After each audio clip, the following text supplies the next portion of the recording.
Welcome to our channel. Today we how to verify GA4 conversion tracking using BigQuery exports. Detailed guide step by step clearly. Begin by logging into your Google Analytics 4 property. Navigate to the admin section in the bottom left corner of your screen. Under the property column, select BigQuery linking. Ensure that you have set up a BigQuery project and linked it to your GA4 prop. Next, go to your BigQuery console.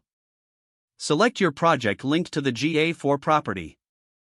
In the left-hand panel, find the dataset that corresponds to your linked GA4 property. Open the dataset and locate the table that contains the events data. Look for the table named events_YYYIMMDD, or YYYIMMDD represents the date for which you want to analyze the data. Use the SQL query editor to write a query that filters for the specific conversion event you want to validate. For example, use a query to select the event name and its parameters from the events table. After executing the query, review the results to check if the conversion event is present. Ensure the timestamp of the event aligns with the date and time the conversion was expected. Check the specific parameters of the conversion event to confirm they are as intended. If the event is present, verify the associated user ID or session ID to ensure the conversion tracks back to the correct user. If the conversion event does not appear, revisit your GA4 setup to ensure the event is properly configured in firing. Review the debugging options available in Google Analytics to troubleshoot potential issues. You can also check the real-time reports in GA4 for immediate feedback on event tracking. Once you've confirmed that the conversion event appears in BigQuery, document your findings for future reference.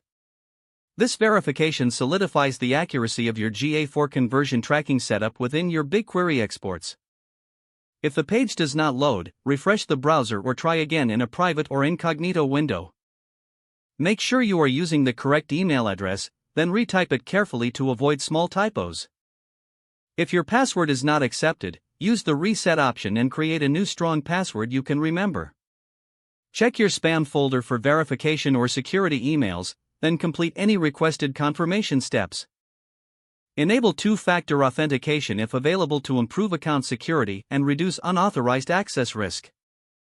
After signing in, review your profile details so your contact information and settings are accurate and current.